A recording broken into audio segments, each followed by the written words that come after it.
Despite entering the postseason with the worst record of any MLB playoff team, the Atlanta Braves have the opportunity to win their first World Series title in a quarter century. Their Cinderella story should be the only story, especially while facing a Houston Astros team still despised after an organization-wide cheating scandal.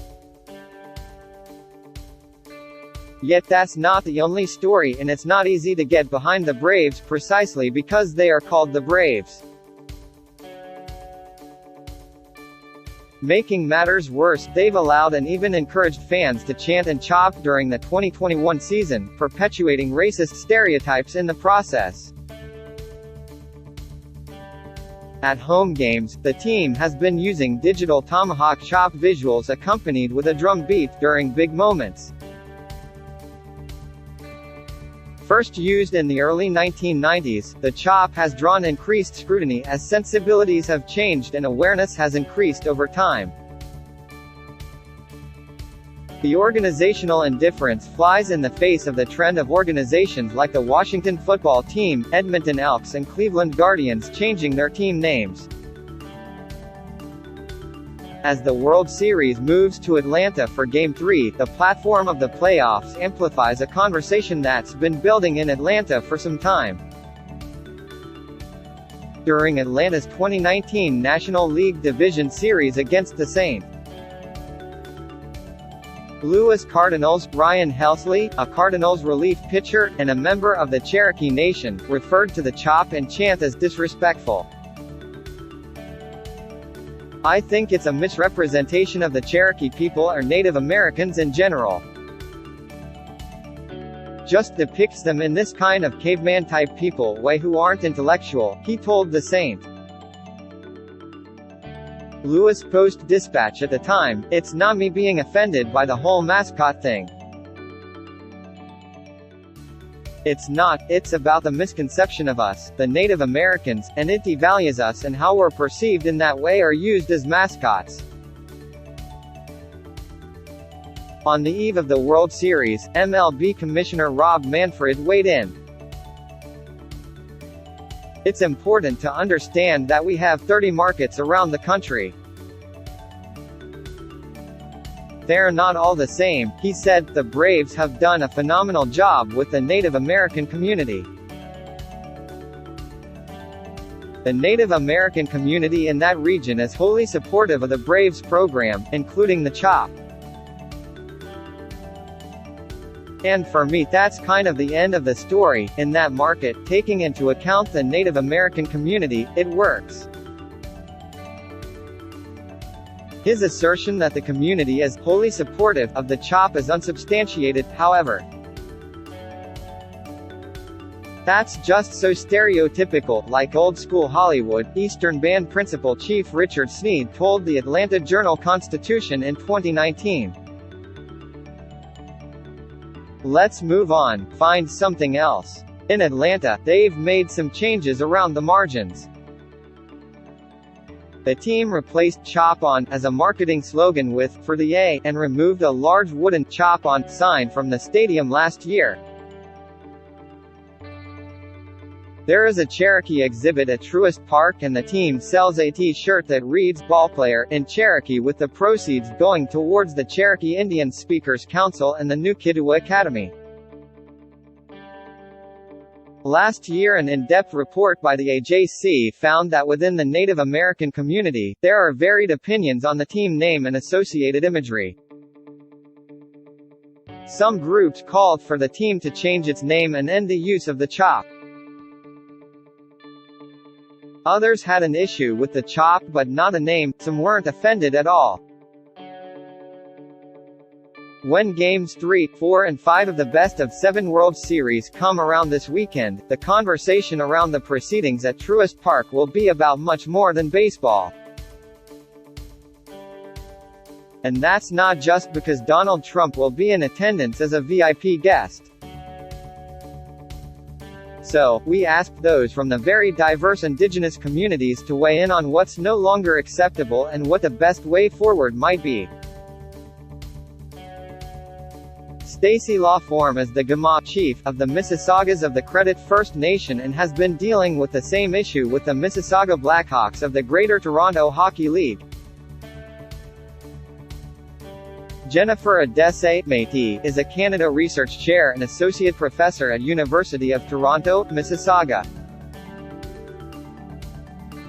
Angela Mashford Pringle is an Assistant Professor at the Dalla Lana School of Public Health, University of Toronto and the Associate Director for the Wakabinas Bryce Institute for Indigenous Health. Sportsnet, do you feel the Atlanta Braves name, logo, and tomahawk chop are problematic? Chief Lawform, I do.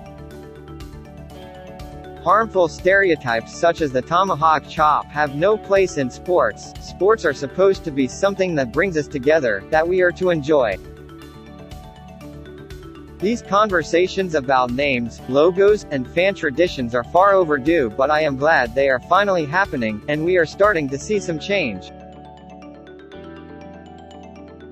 Jennifer Adese, absolutely, not only are they problematic, but they are also racist and perpetuate racial stereotypes of Indigenous peoples.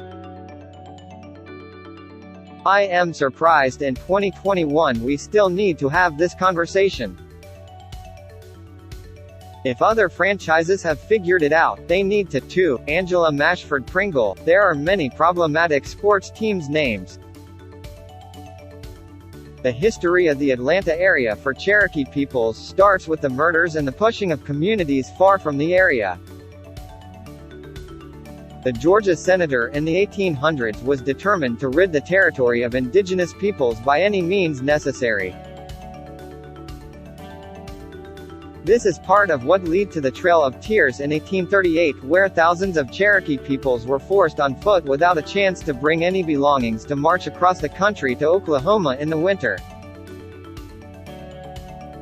Thousands of people died from the trip west. Atlanta was colonized to the area we know today. SN, does it matter that not all members of indigenous communities find the name to be offensive? CL, if you have an image associated with indigenous people, you should be talking to those indigenous people and finding out about the culture, heritage, respecting it, honoring it, and actually getting permission. If not all indigenous people find this to be offensive, that is their opinion, and they have a right to it. But for those who do, it is important to take their feelings and concerns into consideration and discuss with them on how to move forward. Yeah, nope, no single person can speak for all indigenous peoples. Even if indigenous peoples weren't saying that it's offensive and racist, common sense should tell us that racist representations of indigenous peoples is wrong and cause harm. And that's certainly not the case. Many indigenous peoples have been working to see sports franchises be more accountable for mocking indigenous peoples through racist representation. SN, would it make a difference if the team had more indigenous representation on the field and in their organization? CL, I think more indigenous voices are needed across all major sports leagues. Our local teams do a lot of talk of reconciliation and are starting with steps in the right direction such as land acknowledgements, but it doesn't stop there. We need these voices to teach these organizations the steps they can take to move forward to help with reconciliation. Yeah, well, that depends. Are the name, the logo, and the chop going to be excised? If not, it's a band-aid solution that potentially puts indigenous players and staff in a hostile situation via having to confront deeply entrenched racist ideologies, and at minimum the idea that certain forms of racism are acceptable. SN, if you were advising the team on a course of action moving forward, what would you say? CL, racism in sports doesn't just go away when you take a symbol down or stop doing an offensive chant or movement. You need education, relationship building, and understanding with the local communities. Reconciliation takes time and effort. Continue to involve local indigenous communities moving forward, and have indigenous voices at decision-making tables. Yeah, I would remind them that other franchises have changed their names, their logos, and their culture. The Seattle Supersonics became the Oklahoma City Thunder with a franchise move, and the world didn't end. The Washington football team is in the process of making these changes, and the Edmonton Elks haven't suffered for the name change. Names and logos changed fan dedication as to the sport, to the players, to the camaraderie built among sports fans. This is why we have franchises in so many different cities. The name and logo, especially for non-Indigenous peoples, is incidental to the experience of being a sports fan. It's not the name or the logo or even the racist arm swinging. It's the experience of being with family and friends and among their communities, united in a way and for a common cause that we rarely see among human societies at such a level. I think it points to the fact that people want experiences, memories, and connection with each other.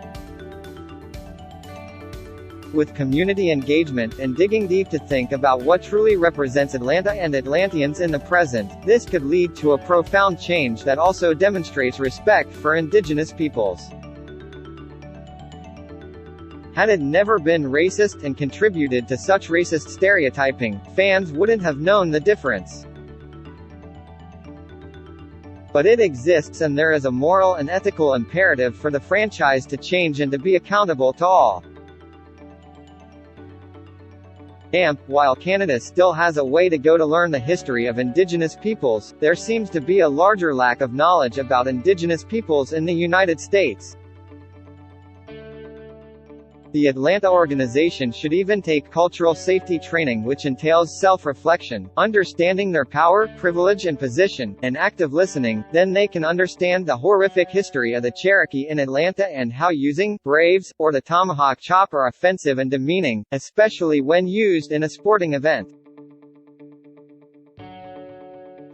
What should allies do in relation to the Braves or other teams who are still using Native American imagery for their logos? Continue to use your voice. Now more than ever it is so important.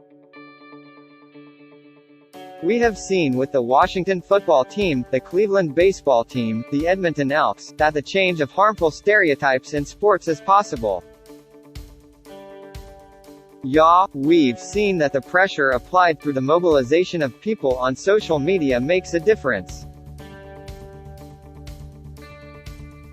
Corporations inevitably respond to such pressures because their bottom line is to protect profits, and mass discontent easily circulated via media threatens that. Yet, surprisingly, it hasn't worked to date. Boycotts help, but there have to be more fulsome visions of what that looks like. Businesses need to, for one, commit to halting the sale of what many have argued is, actually, hate propaganda.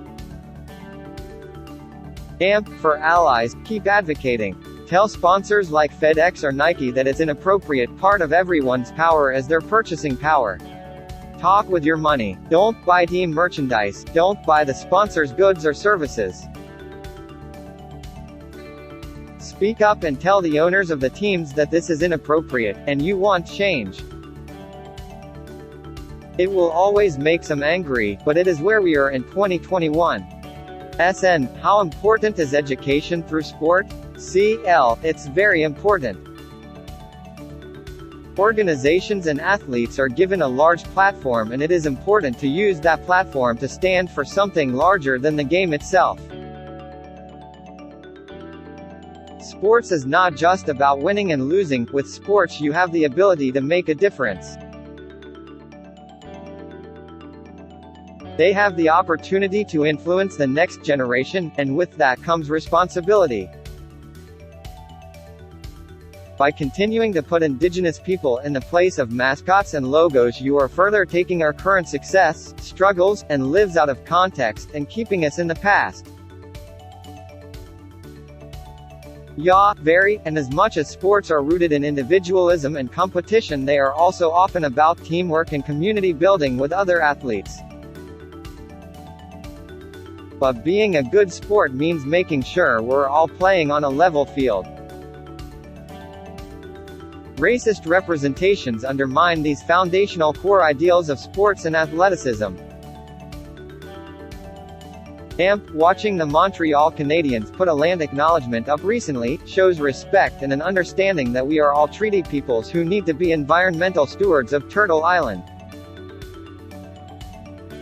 If sports teams and sports media spend a little time adding some information into their reporting, I think it can only help. However, it has to be measured and must pertain to the situation, otherwise people will tune out, or worse, become defensive or evasive about the information being shared.